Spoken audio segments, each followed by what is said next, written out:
बसंत पंचमी है, भगवान देवादिदेव महादेव का आज बसंती पुष्प से सरसों का जो फूल होता है 108 सरसों के पुष्प से भगवान शंकर का श्रृंगार किया जाता है या शिव को समर्पित किया जाता है।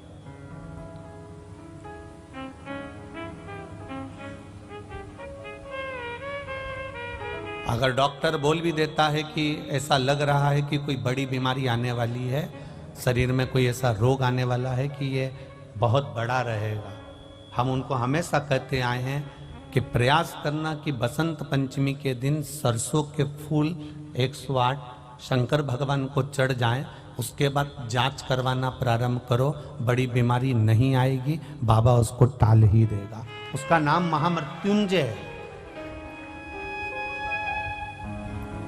उसका नाम ही महामृत्युंजय। और हमने पहले भी बैतुल की कथा में कहा था कि सरसों का जो पुष्प होता है, कोई आप कार्य करने के लिए जा रहे हो, कोई ठेकेदारी करने के लिए जा रहे हो, उसमें भी सरसों का पुष्प देवादिदेव महादेव के लिए बहुत प्रबल होता है, बहुत प्रबल। पंचमी के दिन जो बच्चा पढ़ने में कमजोर होता है उसके हाथ से सरसों के 31 फूल शंकर जी को चढ़ा दिए जाते हैं तो बच्चा पढ़ने में अव्वल निकल जाता है। उसके बच्चे को कभी नहीं कह सकते कि पढ़ने बैठ, वो खुद बैठेगा। और बाकी के सरसों के फूल आपको मालूम है कि रोग मुक्ति के लिए तो होते ही हैं, ये तो आपको पहले भी वर्णन किया है महाराज कि जब कोई एकदम रोग आ जाए और डॉक्टर एकदम बोल दे कि ये रोग भारी आ गया है और इसकी जांचें जाएंगी और फिर ये कुछ भी हो सकता है, तो क्या करा जाता था कि 108 सरसों के फूल लाकर तुरंत शंकर भगवान को चढ़ाए जाते थे महाराज। तो चढ़ाने के बाद में रिपोर्ट अच्छी आती है। ऐसा नियम है, कहीं ठेका कोई ठेकेदारी करते हैं ना, जो ठेका भरते हैं कि भाई मेरा टेंडर आना चाहिए, मेरा ये काम होना चाहिए, मेरी मल्टी बनना चाहिए, या मेरा ये काम के लिए जा रहा हूं, ये काम फतेह होना चाहिए, उसके सबके हाथ पैर जोड़ने से अच्छा एक काम करो, बस 108 सरसों के फूल उठाओ, शंकर जी का उद्धतेश्वर महादेव का नाम लिखो और छोड़ दो, शिव जी के ऊपर एक एक कर चढ़ा दो, वो ठेका तुम्हें ही मिलेगा, वो काम तुम्हारे पास ही आए। हम बच्चों से कहना चाहेंगे, छोटे छोटे बच्चों से, आप माता सरस्वती की आराधना करा करो। मेरे बच्चों से निवेदन है, कभी जिंदगी में अगर मौका मिल जाए और सरसों के फूल यदि आपके जीवन में आपको कहीं से प्राप्त हो जाए, सरसों के फूल जानते हो ना, पीला कलर का होता है सरसों का फूल, आप प्रयास करो सरसों का फूल। जिस दिन माता सरस्वती का, मेरी बागेश्वरी का जिस दिन प्रागट्य उत्सव हो बसंत पंचमी का, उस समय पर माता सरस्वती का स्मरण कर कर वो सरसों का फूल आप देवादिदेव महादेव को चढ़ाइए। जैसे माता सरस्वती को ज्ञान दिया था वैसा मेरा महादेव आपको भी ज्ञान दे। वो सरसों का फूल आप देवादिदेव महादेव को समर्पित, केवल आज बसंत पंचमी का दिन, एक ही दिन। शिव को प्रिय है पुष्प में आंक का पुष्प, जो आंकड़े का पुष्प होता है शंकर को बड़ा प्रिय है। और दूसरे नंबर पर शंकर को प्रिय है शमी का पुष्प, बहुत ध्यान देना महाराज। तीसरे नंबर पर शंकर को प्रिय है महाराज सरसों का पुष्प। सरसों होती है ना, जो राई अपन बोते हैं, सरसों बोते हैं, उसमें पीले कलर का जो पुष्प लगता है। हमारा तो निवेदन रहता है जब तक सरसों आए तो प्रयास करा करो कि सरसों के 108 पुष्प शंकर भगवान पर चढ़ाना प्रारंभ कर दो। महाराज ये पक्का है कि वर्ष भर कोई बड़ी बीमारी आपको घेर नहीं सकती अगर सरसों के फूल शिव को चढ़ रहे हैं तो। और प्रयास करना कि सरसों का जो पुष्प होता है, सरसों का जो फूल होता है महाराज, अगर कोई व्यक्ति को किडनी या लीवर से जुड़ी हुई कोई तकलीफ होती है या किसी व्यक्ति का एक्सीडेंट हो गया होता है और उसका कोई अंग रह गया हो, कोई शरीर का कोई भाग रह गया और वो काम नहीं कर रहा हो, जैसे किसी के पांव रह जाते हैं एक्सीडेंट के बाद, किसी का हाथ रह जाता है, या कोई अंग काम नहीं कर रहा हो, वहाँ ब्लड पहुँच नहीं रहा हो, वो जगह एकदम सुन्न हो गई हो, खाली पड़ गई हो, तो उसके लिए शिव महापुराण की कथा कहती है कि सरसों के पुष्प 11 शंकर जी के राइट भाग में, जहाँ शिव जी के गण दरवाजे के द्वारपाल मणिभद्र जिस जगह पर निवास करते हैं, कौन निवास करते हैं? मणिभद्र। शंकर जी के दरवाजे के द्वारपाल हैं मणिभद्र जी। तो मणिभद्र दरवाजे के द्वारपाल में राइट भाग में मणिभद्र जी विराजते हैं। मतलब राइट भाग कौन सा हुआ? जब आप मंदिर से बाहर निकलेंगे तो राइट भाग, मंदिर में प्रवेश करेंगे जब राइट नहीं होना चाहिए, आप मंदिर से जब जाएं तो राइट भाग। मतलब आप मंदिर से राइट से जाएंगे तो शंकर जी का भी राइट हो जाएगा, क्योंकि शिव जी ऐसे बैठे हैं तो शंकर जी का भी राइट हो गया, देवता उनका भी राइट हो गया।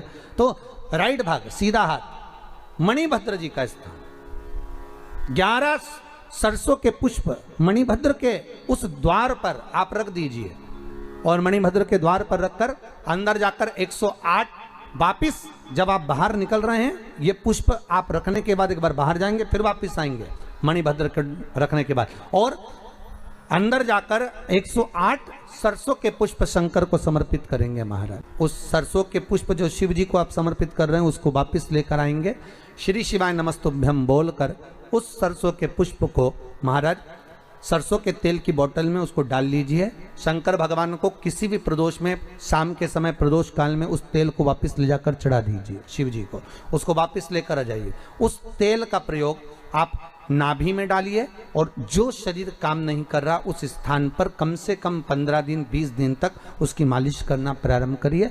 बाबा चाहेगा तो चलाने का प्रयास कर देगा और वो अंग वो शरीर काम करने लगेगा।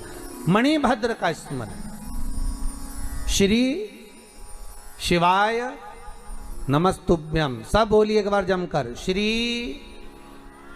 अरे पहले बोल दिया, हमारे साथ तो बोलो, श्री शिवाय नमस्तुभ्यम। भगवान शिव के मंत्र का स्मरण कर कर करते सरसों का जो पुष्प है उसमें आनंद की अनुभूति है, आनंद की अनुभूति। सरस्वती जी का एक नाम शारदा है। क्या नाम है? जम के बोलिए जरा। शारदा। ये शारदा नाम कहां से पड़ गया? सरस्वती माता को शारदा नाम किसने दिया था? भाई नामकरण होता है तो हमारे यहाँ तो आज भी नियम है महाराज, ये बुआ कोई नाम बताती है, मामा जी कोई नाम बताते हैं, और दादाजी कुछ बोलते हैं, कोई बोलेगा टिक्कू, कोई बोलेगा पिक्कू, कोई बोलेगा कुछ, सबके नाम अपने अपने रहते हैं, कोई प्रेम से क्या बोलता है। तो सरस्वती का शारदा नाम किसने प्रदान किया था? माता सरस्वती को शारदा संबोधन किसने दिया था? माता सरस्वती को शारदा का संबोधन किस समय पर प्रदान किया गया था? जिस समय पर शंकर और पार्वती भ्रमण पर निकल रहे थे और भगवान ब्रह्मदेव सरस्वती को ढूंढ रहे थे, और माता सरस्वती को ढूंढते हुए ब्रह्मा जब भगवान शंकर की साक्षी में पहुंचे हैं, तब भगवान शंकर से ब्रह्मदेव ने कहा, आप कहीं सरस्वती को देखें तो मुझे भेजिएगा, मेरे पास में भेजिएगा। शंकर भगवान ने उसी समय पार्वती से कहा, पार्वती, जैसे एक स्त्री जो पतिव्रता धर्म का पालन करने वाली है, एक नारी पतिव्रता धर्म का पालन करने वाली होती है, पति को परमेश्वर मानने वाली होती है, पति के चरणों का रसतत्व ग्रहण करने वाली होती है, तो वो पर पुरुष का स्मरण नहीं करती। उसी तरह एक पति जो अपनी अर्धांगिनी के साथ में रहे और अर्धांगिनी के साथ चले, तो पर नारी का स्मरण नहीं होना चाहिए। तो एक काम करो पार्वती, तुम उस सरस्वती को बुलाना प्रारंभ करो।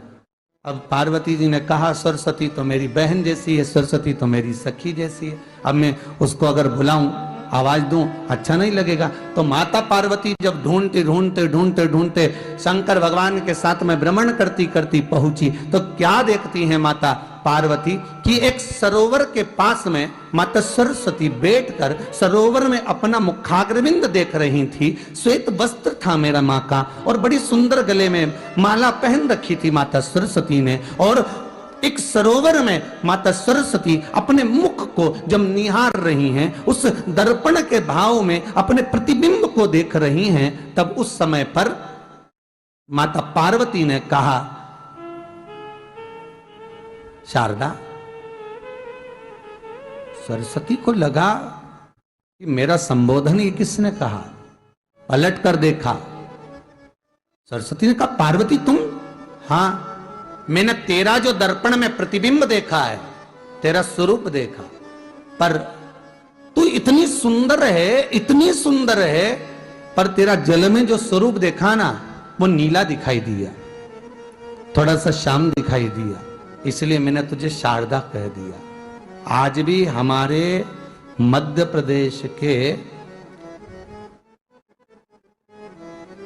कटनी और सतना के बीच में मैहर में आज भी शारदा भवानी विराजमान है।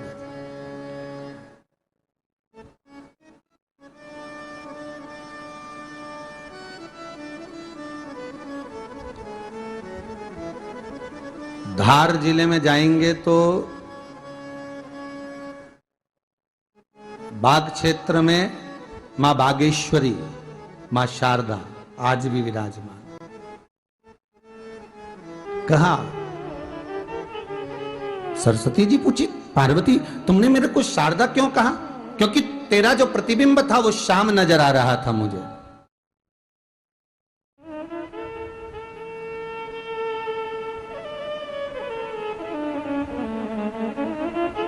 उस प्रतिबिंब को देखकर मैंने तुझे शारदा का संबोधन दिया।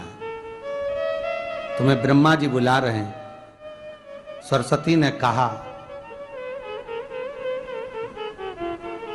पार्वती मैया दीदी, आपने मुझे जो नाम दिया है, जगत के लोग, संसार के लोग मुझे इस नाम से जब पुकारेंगे तो ये शारदा, ये सरस्वती स्वयं उसके कंठ पर, उसके मस्तिष्क पर सदा विराजमान रहेगी, ये शारदा बनकर। इसलिए हमारे स्कूलों में, हमारे काव्य ग्रंथों में, हमारे जो कविगण रात्रि को जो काव्य पाठ करते हैं, कविता का स्मरण करते हैं, वो सरस्वती की वंदना नहीं करते, हे शारदे मां, शारदा की वंदना करते।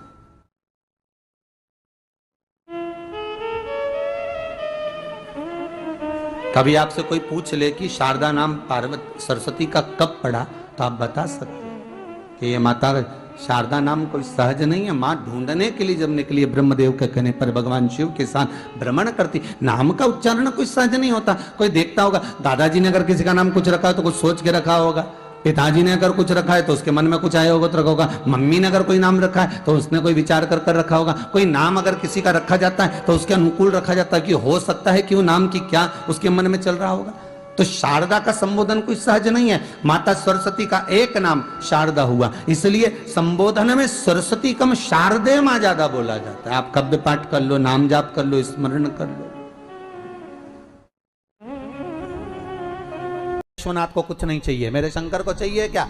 अगर आपके जीवन में ऐसा लगे कि बहुत बड़ी बीमारी आ गई और आपके घर का व्यक्ति वेंटिलेटर पर पड़ा हुआ है, तो शमी के वृक्ष के फूल ले आओ 7, और शमी के वृक्ष के 7 फूल लाकर एक एक फूल शंकर भगवान को श्री शिवाय नमस्तुभ्यम कहकर उस व्यक्ति के लिए जो पड़ा हुआ है, अंतिम सांसें गिन रहा है, जिसको अटैक आ गया, अंतिम सांसों में जो गिन रहा है, उसके नाम से भगवान शंकर पर चढ़ाना प्रारंभ कर दो। मात्र 7 पुष्प, उस शमी के वृक्ष के 7 पुष्प आप शिव को समर्पित करिए, उसका नाम और गोत्र बोलकर, और भगवान शंकर का मूल मंत्र श्री शिवाय, जम के बोलिए श्री शिवाय नमस्तुभ्यम बोलकर एक एक शमी का फूल शंकर पर चढ़ाना प्रारंभ कर दो। फिर आगे वो विश्वनाथ की मर्जी है, वो प्राण कैसे लेकर वापिस आता है, उस काल से छुड़ाकर महाकाल कैसे लाता है, ये वो जाने। आपका फर्ज केवल आप अदा करिए।